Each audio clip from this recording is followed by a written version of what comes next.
Hello there! This will be the next highly educational material for you. But first, I have a quiz for you to determine should you watch it. You are on a beach on a bright sunny day, shooting a commercial with your crew. You've got a pro camera with a base ISO of 400 and you are stacking ND filters like crazy to keep things under control.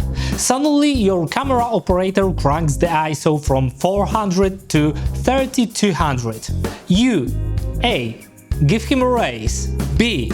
Call for backup while putting your operator in handcuffs. If you went with A, congratulations, you probably already know what this video is about. But hey, you might still enjoy watching it. Photographers are constantly fed nonsense about ISO, while the pro video world actually treats people with respect and gives them the right information. Now, I know most of you picked the wrong answers, and honestly that frustrates me as an educator, because so many beginner levels tutorials get this stuff completely wrong. In photography, these misunderstandings might not be a huge deal. You can still get good results even if you don't fully understand what's happening. But in professional work, this kind of misinformation can lead to real mistakes that hold you back from getting the best out of your gear. Imagine if people talk like this. My car is speeding on the highway at 10 liters of gasoline per 100 kilometers. Sounds odd, right? Yet you probably check your car's fuel consumption when you are cruising at 100 km per hour on the highway or 40 km per hour in the city. There's a connection, sure, but the original statement still doesn't make sense. This is a lot like the whole ISO debate with your camera. In the old days of film photography, it made a bit more sense because the film came with a fixed rating. When we say a Kodak film is rated at ISO 400, it doesn't mean the film has ISO. It's just a rating, and that distinction really matters. Every film photographer knows you can treat Kodak Gold rated at ISO 200 as if it were ISO 800 film by adjusting that development process. This push or pull method shows that the rating is simply a recommendation from manufacturers. Now, I know some history buffs out there might push back and say, hey, ISO wasn't just a recommendation in film photography. And yeah, they've got a point. The term ISO comes from International Organization for Standardization, which has created thousands of technical standards over the years. One of those, this one, defines the speed of color negative film, not just in terms of sensitivity, but also things like contrast ratios. It's pretty complex and honestly way beyond the scope of this video. But for digital cameras, the ISO standard is this one. And if you dig into that, it literally says you cannot define ISO speed for raw images. That's because ISO in the digital world is kind of a made-up value. It's based on assumptions about scene-referred image, like how a processed image would look like after raw development, using a standard picture profile like portrait or standard. But RAW format is meant to be flexible. There is no single correct way to develop a RAW photo, and most of us don't want the exact output that some default picture profile would give us anyway. Alright, but let's not drift too far. Let's jump back into the basics for a second. When you think of ISO, you probably associate it with exposure, but exposure isn't just a single value. It's made up of different objects in the scene, each with their own exposure levels, all combining to create a specific dynamic range. And that range can be shifted around and saved in digital format in different ways, even while keeping the same middle point exposure. That's the key reason why the camera operator in the second quiz question intentionally raised the ISO. And by the end of this video you will understand exactly why he did it. Alright, let's break things down from the beginning. First off, the ISO value. This concept was introduced in photography not too long ago to tie together settings like aperture and shutter speed with some straightforward math. Sensor camera is a complicated piece of engineering, but a handy analogy is to picture each pixel as a bucket for photons, tiny packets of light. Now, every bucket has a bit of a dirt at the bottom, like a thin layer of mud. This mud gets partially dissolved by the water and represents sensor noise. If you only collect a little light, that muddy layer makes a big impact. But if the bucket is brimming, the dirt is hardly noticeable at the bottom. So we can visualize this as a simple scale, from an empty bucket, meaning zero light, to a completely full bucket, meaning maximum light before overflow. This is our pixel model, but keep in mind it doesn't directly give us the final RGB image values. Right now it's just a bucket of photons. Something still needs to measure how full the bucket is after exposure. And that job belongs to a critical component called the ADC, or analog to digital converter. The ADC is a high-speed electrical unit that converts the analog signal from the pixel, in this case the water level in the bucket, into a digital value that computer can read and use to reconstruct the image. You might be thinking, wait, isn't the ADC like an amplifier with a gain knob? Couldn't it just apply ISO change directly? And in theory, yes, you could design an ADC that lets you adjust gain values freely. But in reality, camera ADCs need to be extremely fast, energy efficient and reliable. So in almost every camera on the market, the ADC isn't adjustable. It always operates at a fixed gain level. These gain levels aren't just picked at random. They are carefully chosen by engineers to hit a sweet spot for the sensor. The idea is to cover as much of our bucket range as possible while keeping things practical and efficient. Within this sweet spot, there needs to be a middle value, something we can use as a reference for ISO calculations. At the same time, the word middle is used because of the middle gray point of reference, and not necessarily because it must be put in the middle of the usable range. Let's say our sensor is capable of capturing around 15 stops of dynamic range, and our ideal ADC can translate almost 15 stops directly into digital values. To make the most of this, we would want our middle gray card to land right in the center of that range. Why? Because that way we would get 7 stops of detail in the highlights and 7 stops in the shadows. The darkest parts of the image might get a little noisy, but that noise would be mostly contained in the deep blacks, barely visible in most cases. This setup ensures we get the best possible image quality for the widest dynamic range possible. At this point, engineers would measure how sensitive the sensor appears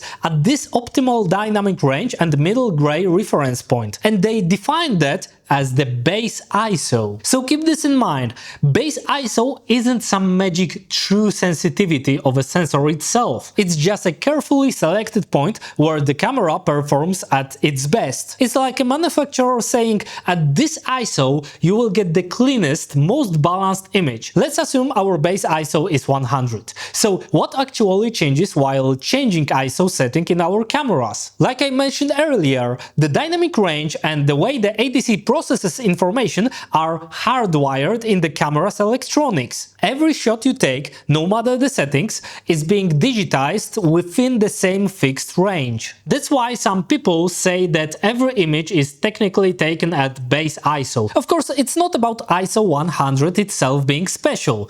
It's the fact that the camera is always working with a single predefined ADC setting, and base ISO allows to use the most of the range. Our ADC takes the middle gray from our base ISO 100 setting and translates it into a specific value. Let's call it X. Now let's say the lighting conditions change or we adjust the camera settings, and suddenly only a quarter of the light is available. In simple terms, the scene gets darker by 2 EVs, and our middle gray card now looks too dark in the image. To compensate, we may increase ISO to 400 to brighten it up. If we map this onto our axis, here's what happens. Because there's less light hitting the sensor, our middle gray card now fills the bucket to a level that's 2 stops lower than before. This new lower value, let's call it X2, is exactly 4 times lower than our original X, because a 2-stop drop means 4 times less light. When we load the raw file into software, it sees the ISO 400 metadata and boosts the signal accordingly, making X2 look like middle gray again. But here's where things get tricky. Our sensor originally had a 15-stop dynamic range with around 14 EVs of usable range, meaning it could capture details up to 7 stops above and 7 stops below middle gray. Now that we have raised the ISO, or rather limited the light, the highlights are still using the full range, so we can still capture bright details up to original 7 EVs. But the shadows, they just got cut short. Instead of 7 EVs of shadow detail, we only get 5 EVs before everything fades into the noise. And that muddy noise that was only in deep blacks before, now it starts creeping up higher into the shadows. Push ISO even further to ISO 3200 and suddenly noise is everywhere. Now anything just 2 stops below middle gray is already noisy, and everything beyond is just crushed, unusable blacks. So what's really happening? Every time we raise ISO, we are not changing how the sensor captures light. We are just telling the camera or RAW editor to amplify the digital preview more and more. Keep in mind, this bucket model is just a simplified analogy. In reality, things get way more complicated because of numerical methods used in signal processing and the nature of analog to digital conversion. Alright, this is the part where I need to dig a little deeper. When I first uploaded this video, I kept things simple, but maybe too simple. That led to some confusion and honestly a few wrong statements from my side and conclusions from the viewer's side. So yeah, I kind of dropped the ball on that one. This time we are going deeper than I originally planned, because I want to clear things up properly. First up, let's talk about ISO invariance. This is a term you might have come across, especially in camera reviews and forums. Most modern consumer cameras today are ISO invariant, but only within a single ADC range. Now, later in this video we will get into what multiple ADC ranges mean, but for now let's just focus on one ADC, which means one native ISO range. The name ISO invariant might make it sound like this has something to do with ISO directly, like ISO itself doesn't change anything in the RAW file, but technically that's not what happens. Remember, ISO shouldn't even be defined for RAW files according to the standard, and it's definitely not invariant for photocentric cameras, despite people claiming they are, as you will see later. But here's the layman's explanation. An ISO invariant camera is one where you can shoot a photo underexposed, say at ISO 400, and then later brighten it up by 3 stops in post. And the final image will look almost identical to one shot at ISO 3200. That's the magic of ISO invariance. It lets you protect your highlights by underexposing a bit and still recover the image without quality loss. If you are curious about how your specific camera performs in that matter, check out dpreview.com. They've got ISO invariance tests and charts for tons of models. Just a heads up though, some older cameras like the Canon 5D series are way off when it comes to ISO invariance. Miss your exposure by just a stop on those and you will notice a big drop in image quality compared to a properly exposed shot. In real-world use, almost all of today's mirrorless cameras are ISO invariant. It means you can underexpose by a couple stops to save your highlights, then leave the shadows in post and it still looks kinda the same as if you take the same photo, just with the ISO being set appropriately higher. But and this is important, once you go past around 3 stops, you will start to see some degradation in underexposed image despite the ISO invariance sticker. I will explain why that happens in just a bit. So yeah, knowing how your camera behaves with ISO invariance can really shape your whole shooting and editing workflow. Now let's focus strictly on ISO invariant modern cameras. If your camera behaves this way, it might seem like the RAW file you get from underexposed shot is pretty much the same as the one from a properly exposed shot, just a little bit darker. And honestly, that's kind of true, at least on a high level. So the RAW file is just showing you that water level. It's a numerical representation. ISO doesn't affect that water level in any way. It just affects how it's saved in digital form and interpreted later, like how bright the image appears in your software. Here's an important detail though. When we say an image is underexposed or properly exposed, what we are really doing is following the language most often used in casual photography guides. But if you look at more technical or professional professional books, especially from engineers, they might say both images are underexposed, because exposure is ruled by light captured only. They might be just compensated differently in digital form after the capture. That right there is why ISO discussions can feel so messy and contradictory. Different people talk about it on different levels. Some talk about sensor behavior, some talk about image processing, others about how the picture looks on the screen. It's just easy to get mixed up if you don't know which layer of the system someone's referring to. So let's go back to ISO invariants. On the surface, it feels like if a camera is ISO invariant, then the raw content of the image should be basically the same, whether you shoot it underexposed at ISO 400 or at ISO 3200. And visually, yeah, they can look almost identical after exposure correction. But once we dig into the numbers, not quite. There are three big reasons why.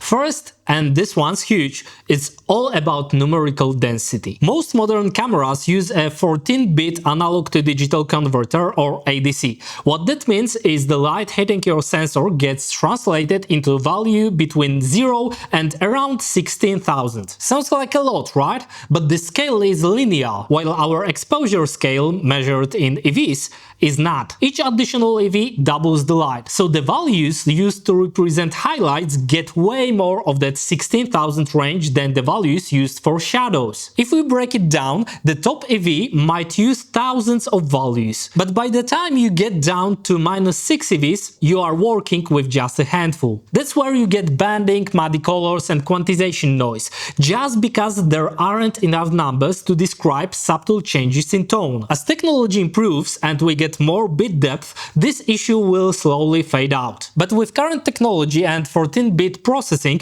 we have problem if we have our scene underexposed. This means we basically occupy only lower parts of our ADC range, and that information is then reconstructed into properly exposed preview with potentially low color resolution. Now, back in the day, some medium format bags and older cameras didn't touch this problem at all. They kept the numerical readings from ADC the same regardless of ISO. So underexposed image just meant you lived with the consequences. Less tonal resolution, more noise. ISO was really just a metadata tag, and if no object was exposed to use the most dense parts of the ADC range, you are out of luck. And because of these numerical problems, you really didn't want to go above ISO 400 or even 200 with these devices. But modern ISO invariant cameras do something smarter. When you raise ISO by, say, 2 stops, the camera doesn't just tell the raw processor, brighten this up later. It actually scales the ADC values so the max value would be much lower on the bucket range. This moves the clipping point down, so in a way you sacrifice the top EVs for maintaining proper density in lower EV ranges. For instance, when you raise the ISO by 2 EVs, the clipping point drops 2 EVs lower, but in return you describe more of your scene with the numerically dense part of the ADC range. You are sacrificing some highlight headroom to get better shadow fidelity. At the same time, this operation creates interesting property that if we have, for instance, 4 EVs of latitude above middle gray with our base ISO setting, we will still have 4 EVs in every higher ISO setting. In our toy model, we showed that if the exposure goes down, our middle point reading goes down as well, so theoretically we should have more latitude in the highlights. Because of the scaling operation, you are not gaining more headroom in fact, but you are keeping the usable range in most important areas of your histogram. We can do easy experiment with our cameras to check that. Here you can see identically exposed images but with different ISO settings. The real values in the raw file changes, and because maximum value for 14-bit RAW is the same for all ISO settings, we clipped highlights in image taken with higher ISO, even though the image quality in the shadows is identical, because this was made with ISO invariant camera. So it is kind of funny. We can see that it is ISO invariant camera only as long as you don't consider clipping and numerical density. And it certainly doesn't mean ISO is just a metadata. The numbers in your RAW file do change, and when your ISO difference is big enough, the higher ISO version can actually give you better results. Not because it's brighter, but because more of the signal lands cameras in the part of the RAW file with better tonal resolution. In other words, if you are not dealing with blown highlights, don't be afraid to raise the ISO. It might actually improve your image, but this scaling obviously does come at a cost. You lose the highest EVs in the theoretical dynamic range, those just get cut off in the RAW file. The upside is that you get a constant dynamic range at all ISO settings, which is actually quite practical. It means you can learn your camera's behavior and rely on having a predictable latitude no matter the ISO. But just remember, ISO doesn't fix underexposure. The real enemy of clean images is always the same: not enough light hitting the sensor. You can't fake that part, no matter how clever your settings are. Some people in the industry say that this consistency of dynamic range in RAW is the main reason cameras do the scaling in the first place. Honestly, I don't know if that's the whole story, but probably the truth is somewhere in the middle. There's yet another important aspect to this whole scaling operation. Scaling can be done in two different ways, either digitally after the signal is captured or in the analog domain, before it even hits the ADC. Some of you might have already guessed. If you just multiply numbers after the fact, sure, they get bigger, but you are not actually increasing your numerical resolution. You are just stretching what's already out there. That's why real ISO gain is usually applied through a preamp before the ADC. The signal gets boosted in the analog domain, which means the ADC can use its full bit range more effectively. That way you are not just getting louder numbers, you are filling out the range with better precision. And with that, we need to bring up noise, because what's happening in our bucket has everything to do with it. This noise we are talking about isn't just one thing, it's a mix of different types from different sources. The most important one and the most fundamental is shot noise, sometimes called photon noise. This is the noise that comes from the statistical nature of light itself. It's just part of the deal when you are counting photons. What's interesting though is that shot noise is tied directly to the amount of light hitting the sensor. If the scene is bright, you've got a strong signal and strong shot noise. But at the same time, the signal to noise ratio stays high, so everything looks clean. And when the scene is dark, your signal is weak. And while the shot noise also drops, the signal to noise ratio drops too, so the noise becomes more visible. But that's not the whole story. We also have other sources of noise, like electronic noise from the camera's own circuitry. Things like readout noise and thermal noise from the ADC and supporting electronics. This kind of noise is usually constant, and when your light signal is low, say in a dark scene, this constant electronic noise starts to dominate and shows up clearly in the final image. That's where the analog preamp comes in. It boosts the signal before it hits the ADC, helping bring those tiny voltages up to a more useful level. This means the ADC can do a better job using its full range, and we prevent the electronic noise from creeping in and mudding the image. So really, this is the third big reason why we apply analog gain before the ADC, and why even in ISO invariant cameras, higher ISO can still give you better results when you are working with low light scenes. Because this analog preamp boosts the signal according to the ISO you set in the camera, some people mistakenly think that ISO is changing the sensor's sensitivity. But that's not what's happening. The sensor itself is always gathering the same amount of light. The preamp just scales the signal to improve the ADC readout and make sure more of your useful dynamic range is preserved where it matters the most. Now let's go back to our toy pixel model. It was a lot of information, but now you know why I had to leave out the whole analog gain part earlier.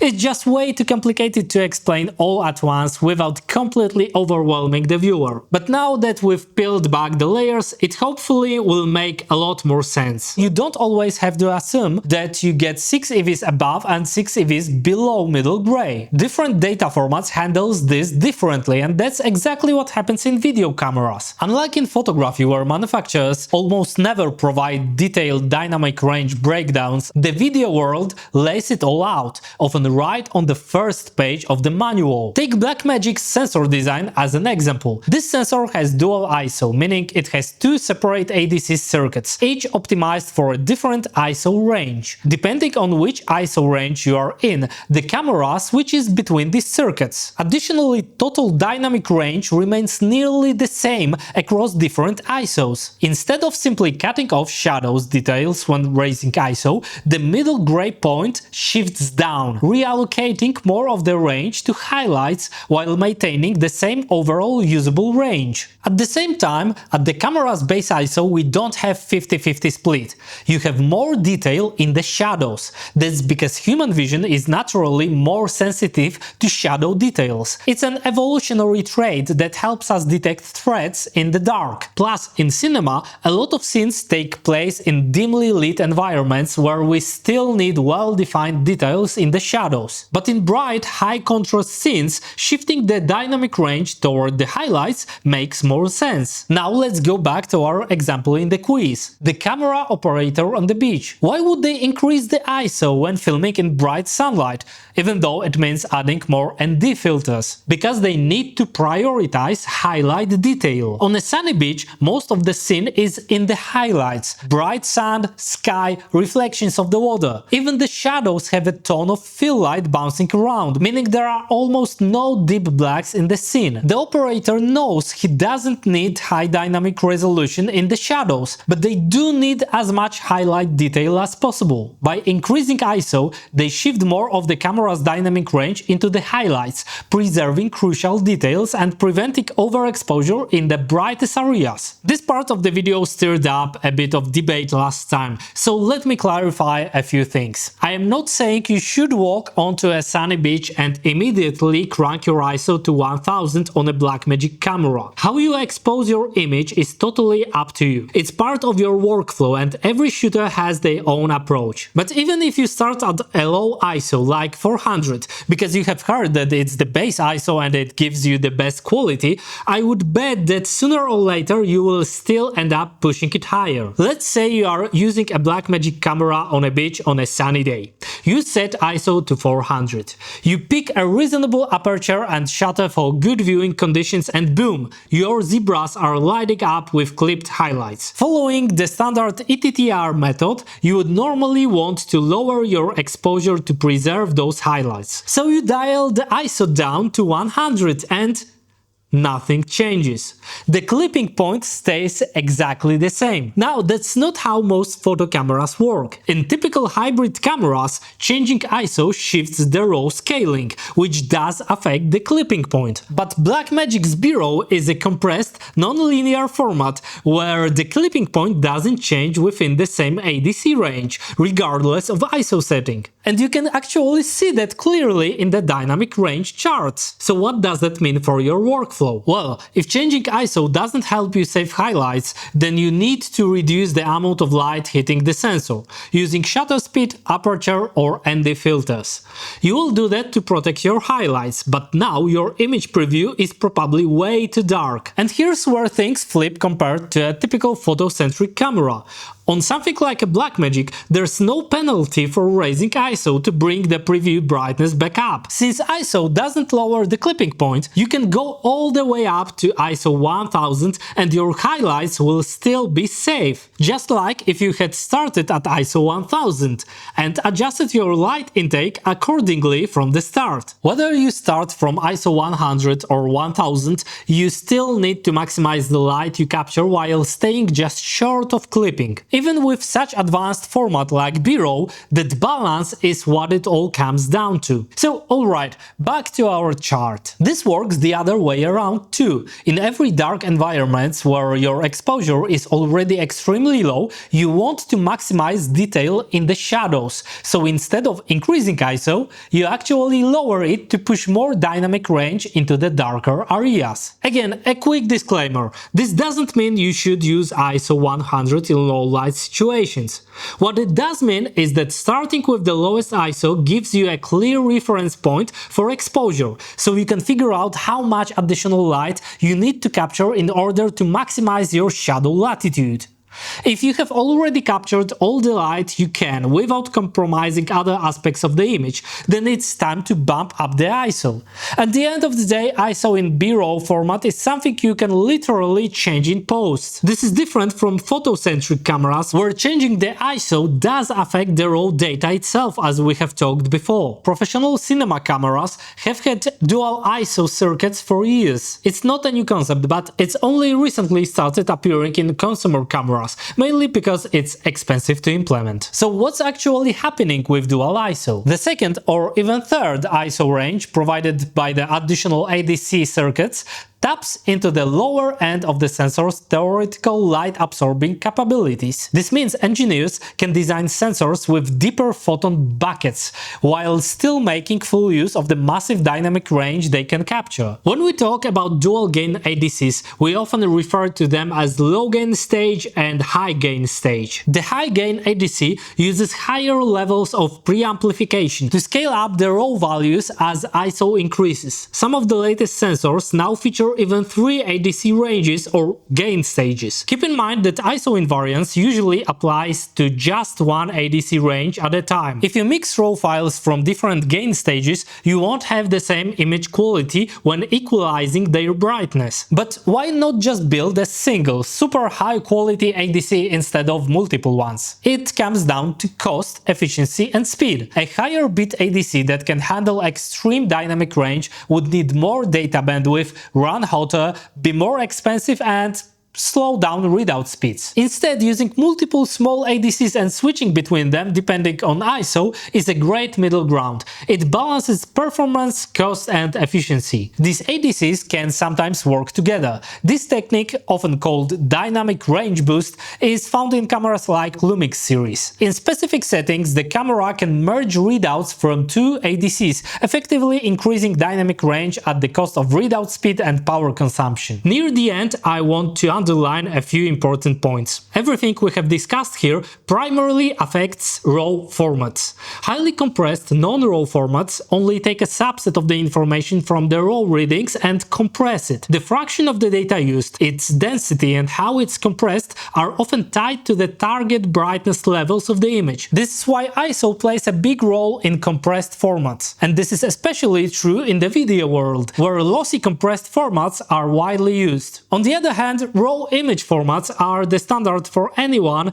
who's made it this far in the video. Now you can see why ISO is often misrepresented in beginner photography lessons. The reality is far more nuanced and photographers are rarely given the full picture, especially when it comes to dynamic range and sensor readout behavior. And honestly, that's a shame. The photography world has been treated differently compared to the professional video market. Filmmakers and camera operators are expected to understand the tools inside and out, and manufacturers provide detailed specs on dynamic range, ISO performance and sensor characteristics.